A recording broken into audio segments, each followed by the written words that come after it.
Jesus, നിന്റെ പരീക്ഷണങ്ങളിൽ ഞാൻ ഭയചകിതനാകുന്നില്ല. ആ കുഞ്ഞ് എന്റെ പക്കൽ എത്തിയപ്പോൾ തന്നെ അവനെ നീ മടക്കി തന്നതിൽ നിന്റെ പരീക്ഷണങ്ങളാണെന്ന് ഞാൻ മനസ്സിലാക്കുന്നു. സങ്കീർണമായ ഈ സമയത്ത് യുക്തിപൂർണമായ ഈ തീരുമാനമെടുക്കാൻ എന്നെ പ്രാപ്തനാക്കണമേ. എന്നിൽ നിന്ന് അനുഗ്രഹമുണ്ടാകണമേ.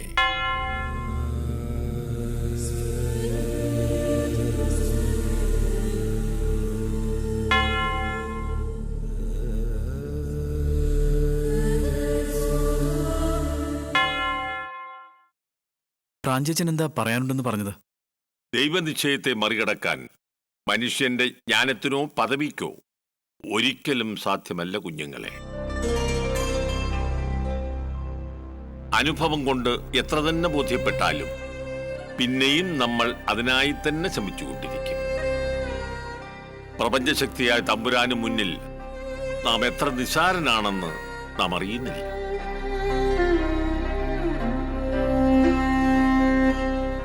എല്ലാ വേദനകളിൽ നിന്നും ഓടി വിളിക്കാനായി നീ നാടും വീടും ഉപേക്ഷിച്ച് മറ്റൊരു സ്ഥലത്ത് നീ അഭയം പ്രാപിച്ചു. അവിടെയും നിനക്ക് മനസമാധാനം കിട്ടിയില്ലല്ലോ കുഞ്ഞെ.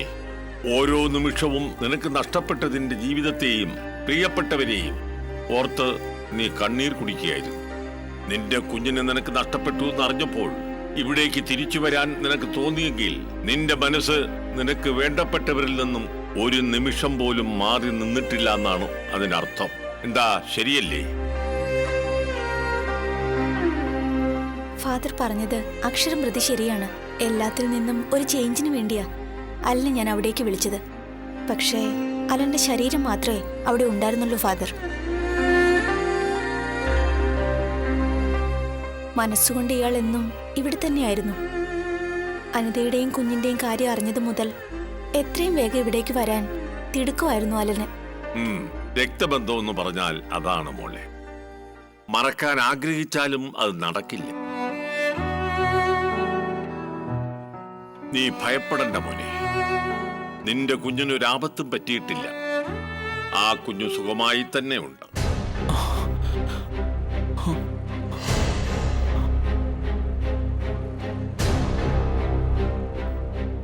സത്യമാണോ പ്രാഞ്ചിച്ച? എവിടെയുണ്ട് എന്റെ മോള്? ഒന്ന് പറ പ്രാഞ്ചിയച്ച, എന്റെ മോൾ എവിടെ? ഞാൻ പറഞ്ഞത് നിനക്ക് വിശ്വസിക്കാം. ദൈവം മനുഷ്യർക്ക് മേലെ എപ്പോഴും അത്ഭുതങ്ങൾ സൃഷ്ടിച്ചുകൊണ്ടിരിക്കും. നിന്റെ കുഞ്ഞിന്റെ കാര്യത്തിലും അതുതന്നെയാണ് നടന്നത്. ഈ ഉള്ളവൻ അതിനൊരു നിമിത്തമാവുകയും ചെയ്തു.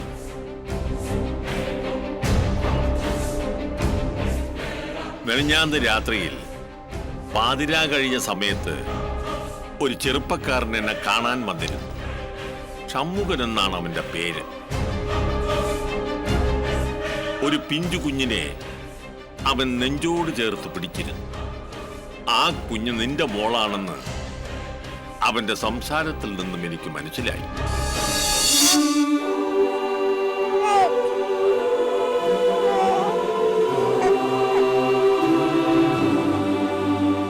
എന്നെ രക്ഷിക്കണോ അച്ചോ?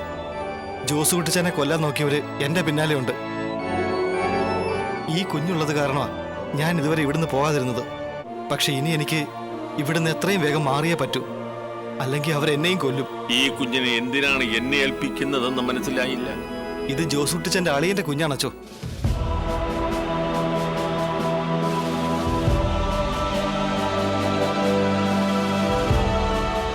അയാളുടെ ഭാര്യ പറഞ്ഞിട്ട് ഒരു പെങ്കൊച്ചിന്റെ കയ്യിൽ നിന്ന് ഇതിനെ ഞങ്ങൾ തട്ടിയെടുത്താണച്ചോ. പക്ഷേ അവരുമായി തെറ്റിയപ്പോ കുഞ്ഞിനെ ജോസൂട്ടിച്ചാൻ അവർക്ക് കൊടുക്കാതെ എന്നെ നോക്കാൻ ഏൽപ്പിക്കുകയായിരുന്നച്ചോ. ഇപ്പൊ ഇതിനെ എന്ത് ചെയ്യണമെന്ന് എനിക്ക് അറിയില്ലച്ചോ. ജോസൂട്ടിച്ചാന് വേണ്ടപ്പെട്ടതായതുകൊണ്ട് ഇതിനെ കളയാനും തോന്നിയില്ല. അച്ഛനും ജോസൂട്ടിച്ചാന്റെ വീട്ടുകാരും ബന്ധമുള്ളവരാണെന്ന് അങ്ങേര് പറഞ്ഞെനിക്കറിയാം. അതുകൊണ്ടാ ഞാൻ ഇതിനെ ഇവിടെ ഏൽപ്പിച്ചിട്ട് പോകാമെന്ന് വിചാരിച്ചത്. അച്ചോ, എന്നെ രക്ഷിക്കണം. ഇനി ഞാൻ ഇവിടെ നിന്ന് മാറി നിന്നില്ലെങ്കിൽ എന്റെ ജീവൻ തന്നെ അപകടത്തിലാവും.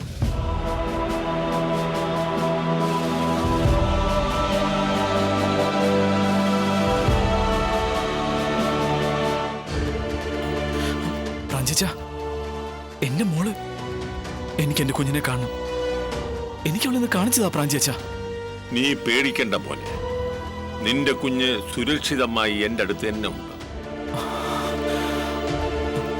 ഞാനതിനെ നമ്മുടെ പള്ളിവക ഓർഫനേജിൽ ഏൽപ്പിച്ചിരിക്കുകയാണ്.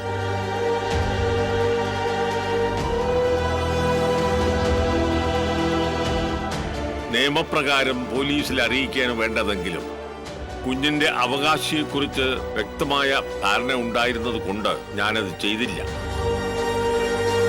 ഞാനതിനെ എൻ്റെ അമ്മയെ ഏൽപ്പിക്കാൻ തീരുമാനിച്ചു. അപ്പോഴാണ് കർത്താവ് നിന്നെ എൻ്റെ മുന്നിലേക്ക് കൊണ്ടുവന്നത്. അച്ഛോ, എനിക്ക് എന്റെ മോളെ ഇപ്പൊ കാണണം. വരൂ.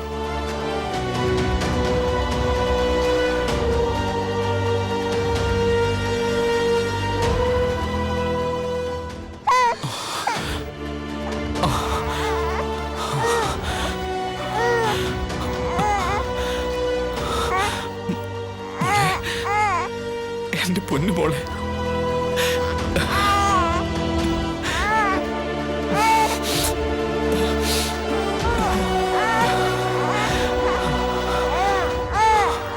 പ്രാഞ്ചേച്ച, ഞാൻ എന്റെ മോളെ കൊണ്ടുപോവാ. കൊണ്ടുപോവുകയോ? എങ്ങോട്ട്? അതൊന്നും നടക്കില്ല ജോ. ഞാൻ നിന്നോട് സത്യം പറയാൻ കൂട്ടാക്കിയത് മോളെ കുറിച്ച് ഓർത്തുള്ള നിന്റെ മനപ്രയാസം കണ്ടിട്ടാ. എന്ന് വെച്ച് കുഞ്ഞിനെ നിന്നൊപ്പം തന്നുവിടാൻ എനിക്ക് നിർവാഹമില്ല. എനിക്ക് തന്നുവിടാതെ പ്രാഞ്ചേച്ചൻ ഈ കുഞ്ഞിനെ എന്ത് ചെയ്യാൻ പോവാ? ഇവിടെ വളർത്താനോ? ഞാൻ ഇവിടെ ഉള്ളപ്പോ എന്റെ മോള് അനാഥാലയത്തിൽ വളരാൻ ഞാൻ സമ്മതിക്കത്തില്ല. അച്ഛൻ ഇനി എന്ത് പറഞ്ഞാലും ഞാൻ ഇതിന് സമ്മതിച്ചു തരില്ല. പിടിവാശി കളയൂ മോനെ. ഇവളെ ഇവിടെ വളർത്തുവെന്നല്ലല്ലോ ഞാൻ പറഞ്ഞത്. ഈ കുഞ്ഞിനെ ഇതിന്റെ അവകാശികൾക്ക് തിരിച്ചു കൊടുക്കാൻ ഞാൻ തീരുമാനിച്ചു. അതാണ് അതിന്റെ ശരിയും. അതിന് ഗൗരി എവിടെയാണെന്ന് പ്രാഞ്ചേച്ചൻ അറിയോ? ആ പെൺകുട്ടി മാത്രമല്ലല്ലോ, ഇതിനെ പ്രസവിച്ച അമ്മ ആ പൂക്കാറിന്റെ വീട്ടിലുണ്ടല്ലോ. ഏതായാലും അനിയത്തേക്കാൾ അവകാശം ഇതിന്റെ പെറ്റമ്മയ്ക്കല്ലേ. അതുകൊണ്ട് ഇവളെ ഞാൻ ആ പെൺകുട്ടിയെ ഏൽപ്പിക്കാൻ തീരുമാനിച്ചു. അരുത്, അങ്ങനെ ചെയ്യരുത്. ആ വീട്ടിലേക്ക് പ്രാഞ്ചേച്ചൻ ഒരിക്കലും എന്റെ മോളെ കൊണ്ടുപോകരുത്. ഒന്നാമത്തെ കാര്യം, ഗായത്രിക്ക് എന്റെ മോളെ തീരെ ഇഷ്ടമല്ല. പിന്നെ എന്റെ മോളെ അപായപ്പെടുത്താൻ തക്കം പാർത്തിരിക്കുന്നവരാ അവിടെ ഉള്ളവര്. അങ്ങനെയുള്ളവരടുത്തേക്ക് തിരിച്ചേൽപ്പിക്കാനല്ല കർത്താവ് തമ്പുരാൻ എന്റെ മോളെ പ്രാഞ്ചേച്ചനെ ഏൽപ്പിച്ചിരിക്കുന്നത്. ഫാദർ, ഞാനൊരു അഭിപ്രായം പറഞ്ഞോട്ടെ. അലൻ കുറച്ച് ദിവസത്തേക്ക് ഇവിടെ ഉണ്ടാവും. അതുവരെ മോൾ അലന്റെ ഒപ്പം കഴിയുന്നതിൽ തെറ്റുണ്ടോ? മടങ്ങുന്നതിന് മുമ്പ് നമുക്ക് ഗൗരിയെ കണ്ടുപിടിച്ച് മോളെ അവളെ ഏൽപ്പിക്കാം. ഇവൾ ജനിച്ചതിന് ശേഷം അലൻ അവളെ ഒന്ന് കൊതി തീരെ കണ്ടിട്ടില്ലല്ലോ ഫാദർ. കുറച്ച് ദിവസം മോളെ അടുത്ത് കിട്ടുമ്പോൾ അലന്റെ മനസ്സൊന്ന് ശാന്താവുകയും ചെയ്യും. എന്താ ഫാദർ, അതല്ലേ നല്ലത്?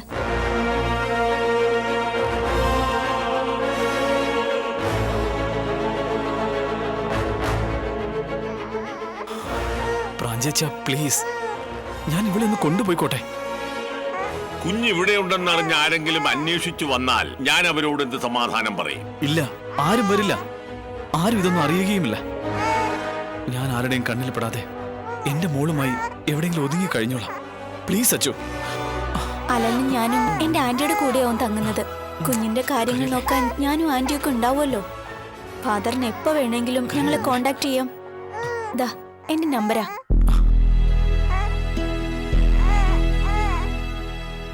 ദൈവഹിതമതാണെങ്കിൽ അതങ്ങനെ തന്നെ നടക്കട്ടെ. കർത്താവിന്റെ അനുഗ്രഹം നിന്നിലുണ്ടാകട്ടെ.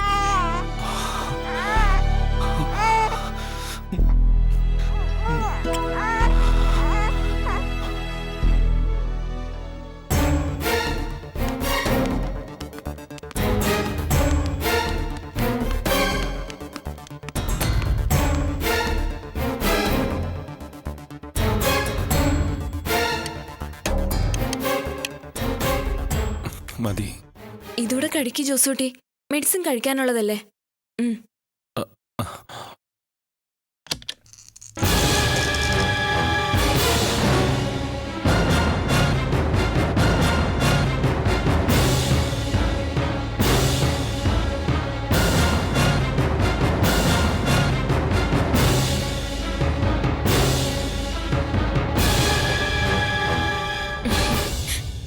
ഗൗരി വാ.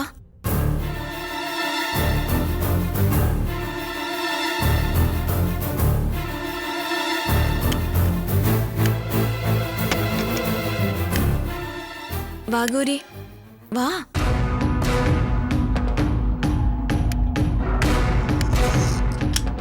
ഇന്നലെ റൂമിലേക്ക് മാറ്റിയത്. ഇവിടെ എത്ര നാള് കിടക്കണമെന്ന് അറിയില്ല. ഇയാളെന്താ ഒന്നും മിണ്ടാത്തത്? അതോ ഇപ്പോഴും ഞങ്ങളോടൊക്കെ ദേഷ്യമാണോ ഗൗരിക്ക്?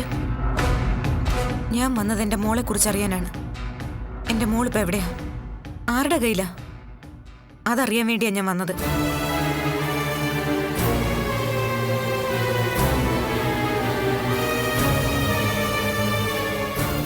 ജോസൂട്ടിക്ക് വേണ്ടി ഞാൻ ഗൗരിയോട് മാപ്പ് ചോദിക്കുക. അതിന്റെ ഒന്നും ആവശ്യമില്ല. ഞാൻ ചോദിച്ചതിന് എനിക്കൊരു മറുപടി തന്നാ മതി. മോളിപ്പോ എവിടെയുണ്ട്?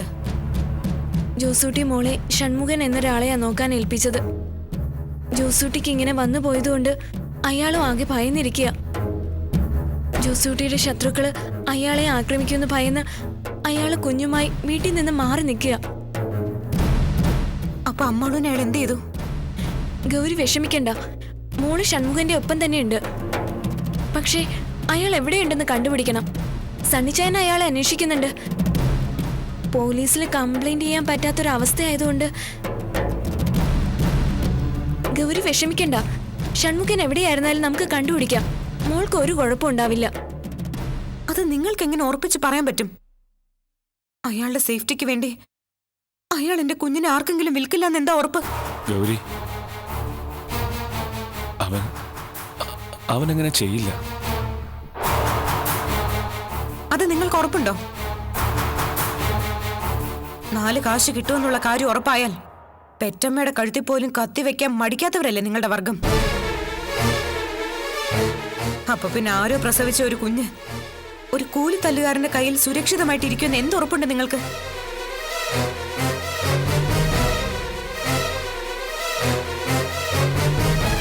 ഈ അവസ്ഥ കിടക്കുന്ന ഒരാളോട് ഇങ്ങനെയൊക്കെ പറയാൻ പാടുണ്ടോന്ന് എനിക്കറിയില്ല. എങ്കിലും ഒരു പിഞ്ചു കുഞ്ഞിനോട് നിങ്ങൾ കാണിച്ച ദുഷ്ടത്തരം ഓർക്കുമ്പോ നിങ്ങൾ ഇത് അർഹിക്കുന്നതാണെന്ന് പറയാതിരിക്കാൻ എനിക്ക് വയ്യ. ഗൗരി, എന്റെ ഭർത്താവ് ചെയ്തതിനെ ഒന്നും ന്യായീകരിക്കല്ല ഞാൻ. ചെയ്ത തെറ്റുകളെ പറ്റി ജോസൂട്ടിക്ക് ഇപ്പൊ നല്ല പശ്ചാത്താപമുണ്ട്. ഒരു പക്ഷേ ജോസൂട്ടിക്ക് ഇങ്ങനെയൊന്നും സംഭവിച്ചില്ലായിരുന്നെങ്കിൽ ഗൗരിയുടെ മോളെ ജോസൂട്ടി തന്നെ ഇതിനകം നിന്റെ കയ്യിൽ ഏൽപ്പിച്ചേനെ.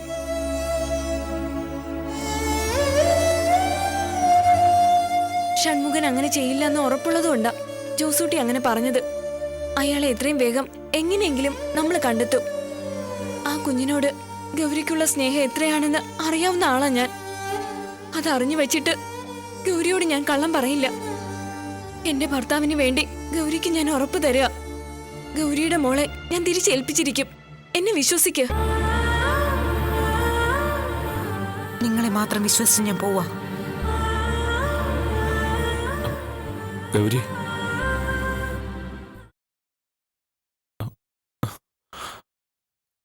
മാപ്പ്, എല്ലാത്തിനും മാപ്പ്.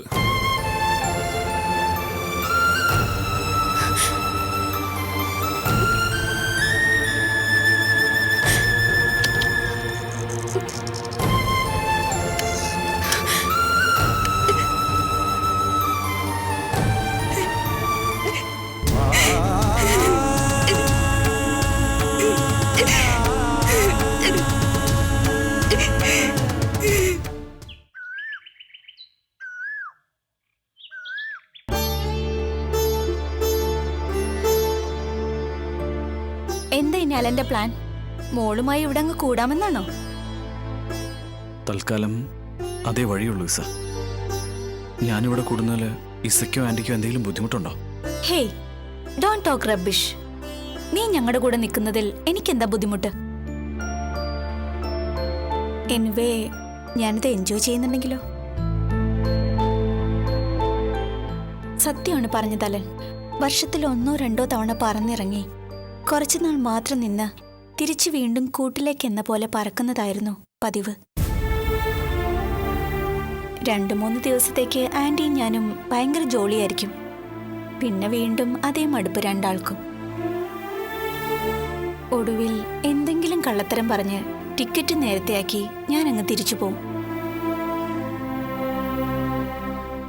നീ കൂടെ ഉണ്ടെങ്കിൽ ഇത്തവണ ഞങ്ങൾക്ക് രണ്ടാൾക്കും ആ മടുപ്പ് ഒഴിവായി കിട്ടൂലോ. നിനക്കും കുഞ്ഞിനും എത്ര കാലം വേണമെങ്കിലും ഇവിടെ കൂടാം. Always at your service. ഞാൻ ചോദിച്ചത് വന്ന കാര്യം നിന്റെ വീട്ടുകാരെ അറിയിക്കണ്ടേന്നാ. എന്തു വേണമെന്ന് ഞാനും ആലോചിക്കുകയാണ് ഈസ. മോളെക്കുറിച്ചുള്ള ന്യൂസ് കേട്ടപ്പോഴാ ഓടിപ്പടച്ച് ഇങ്ങോട്ട് വന്നത്. കർത്താവിൻ്റെ അനുഗ്രഹം കൊണ്ട് വന്ന അന്ന് തന്നെ എൻ്റെ മോളെ ഒരു കുഴപ്പമില്ലാതെ എനിക്ക് കിട്ടി.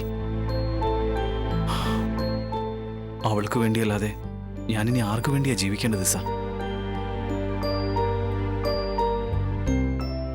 ഞാനിപ്പോൾ ആലോചിക്കുന്നത് വേറൊരു കാര്യമാണ്. മറ്റ് ലീഗൽ ഫോർമാലിറ്റീസ് ഒന്നും ഇല്ലായിരുന്നെങ്കിൽ നമുക്ക് മോളുമായിട്ട് അങ്ങ് മടങ്ങി പോവായിരുന്നു അല്ലേ? Hey, don't be silly Alan. അതൊരിക്കലും നടക്കാത്ത കാര്യമാണെന്ന് നിനക്കറിയില്ലേ? അത് മാത്രമല്ല, നിന്റെ പ്രാഞ്ചിയച്ചൻ പറഞ്ഞതൊക്കെ നിനക്ക് ഓർമ്മയുണ്ടല്ലോ. കുറച്ച് ദിവസം കഴിഞ്ഞ് കുഞ്ഞിനെ മടക്കി കൊടുക്കാമെന്ന് ഫാദറിനോട് ഞാൻ കൂടി പ്രോമിസ് ചെയ്തിട്ടാ നമുക്ക് ഇങ്ങനെ ഒരു ചാൻസ് കിട്ടിയത്. അതുകൊണ്ട് നീ വെറുതെ മണ്ടത്തരൊന്നും ആലോചിക്കണ്ട. വല്ലാത്തൊരു വിധിയാ ഈസ എൻ്റെ മോളുടേത്. ജനിച്ച നാൾ മുതൽ അവളെ വെറുക്കാൻ മാത്രം അറിയാവുന്നൊരമ്മ. സ്വന്തം മോളായിട്ട് കൂടി അവളെ ഒന്ന് കാണാനോ ഓമനിക്കാനോ അവകാശമില്ലാതെ ഞാൻ. അതിൻ്റെ കൂടെ ചുറ്റിനും അവളുടെ രക്തത്തിനു വേണ്ടി തക്കം പാർത്തിരിക്കുന്ന ശത്രുക്കളും. ഗൗരിയുടെ സംരക്ഷണയിൽ എൻ്റെ കുഞ്ഞ് സേഫായിരിക്കുമെന്ന് എനിക്കൊരു ഉറപ്പുമില്ല. പിന്നെ പിന്നെ എന്തുറപ്പിന്മേൽ, എന്ത് വിശ്വാസത്തിന്മേലാ നമ്മൾ അവൾ പ്രാഞ്ചിച്ചിനെ ഏൽപ്പിച്ച് മടങ്ങിപ്പോവും? ഇനി കുഞ്ഞിനെ പ്രാഞ്ചിച്ചിന്റെ കയ്യിൽ കിട്ടിയ കാര്യം ഗൗരി അറിഞ്ഞില്ല എന്ന് തന്നെ ഇരിക്കട്ടെ. അപ്പോഴും എന്റെ കുഞ്ഞ് ആ അനാഥാലയത്തിൽ തന്നെ വളരണ്ടേ? അച്ഛനും അമ്മയും ജീവനോടെ ഇരിക്കുമ്പോ അവള് വീണ്ടും ഓർഫനേജിൽ വളരാന്ന് പറയുന്നത് ഞാൻ അവളോട് കാണിക്കുന്ന ഏറ്റവും വലിയ നീതികേടായിരിക്കില്ലേ ഈസ? എങ്ങനെ ഞാൻ? എനിക്ക് പറ്റില്ല എനിക്ക്. ഹേയ്, നീ ഇങ്ങനെ വിഷമിക്കല്ലേ. കുറച്ചു ദിവസം മോള് നിന്നോടൊപ്പം ഉണ്ടല്ലോ. അതോർത്ത് നീ സമാധാനിക്ക്. അതിനുള്ളിൽ നമുക്ക് മറ്റു വഴികൾ ആലോചിക്കാം.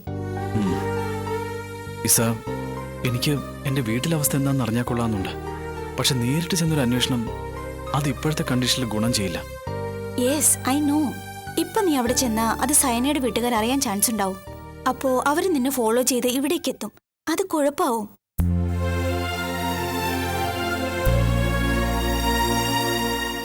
നീ വിഷമിക്കണ്ട. നമുക്ക് ആ പ്രശ്നം എങ്ങനെ പരിഹരിക്കാൻ പറ്റുമെന്ന് ആലോചിക്കാം. വന്ന് കയറിയ ഉടനെ തന്നെ നീ ഇങ്ങനെ തല പുണ്ണാക്കാൻ നിൽക്കാതെ ഒന്ന് റിലാക്സ്ഡ് ആവ്. ഇപ്പൊ നീ മറ്റൊന്നിനെ കുറിച്ച് ആലോചിക്കണ്ട. മോളുമായി കുറച്ചു നേരം സ്പെൻഡ് ചെയ്യുമ്പോ നിന്റെ മനസ്സൊന്ന് റീഫ്രഷ് ആവും. ചെല്ലലൻ.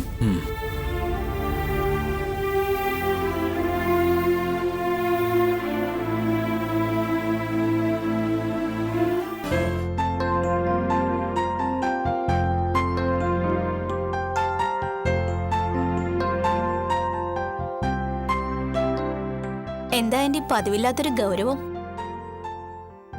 എലിസബത്ത് ഇപ്പൊ വിളിച്ചിരുന്നു. ഓ, അതാണോ കാര്യം? എന്നെയും വിളിച്ചിരുന്നു. ഫാദറുമായുള്ള മീറ്റിംഗിലായതുകൊണ്ട് അറ്റൻഡ് ചെയ്യാൻ പറ്റിയില്ല. അതിന്റെ ദേഷ്യത്തിലായിരിക്കും അമ്മ, അല്ലേ? നീയും അവനും മാത്രമേ ഇവിടെ കാണൂന്നല്ലേ പറഞ്ഞത്? പിന്നെ കുഞ്ഞിനെ എന്തിനു കൂട്ടിന്ന അവളുടെ ചോദ്യം. പിന്നെന്താ, അലന്റെ കുഞ്ഞിനെ വഴി കളഞ്ഞിട്ട് വരാൻ പറ്റുമോ ആന്റി? അതിന്റെ കാര്യം അന്വേഷിക്കാനല്ലേ അവിടെ നിന്ന് ഞാനും അലനും ഇപ്പൊ ഇങ്ങോട്ട് വന്നത്. അത് മമ്മയോടും പപ്പയോടും ഞാൻ പറഞ്ഞതുവാ. എല്ലാം അറിഞ്ഞു വെച്ചിട്ടും പിന്നെന്തിനാ അങ്ങനെ ഒരു അൺനെസസറി ക്വസ്റ്റ്യൻ?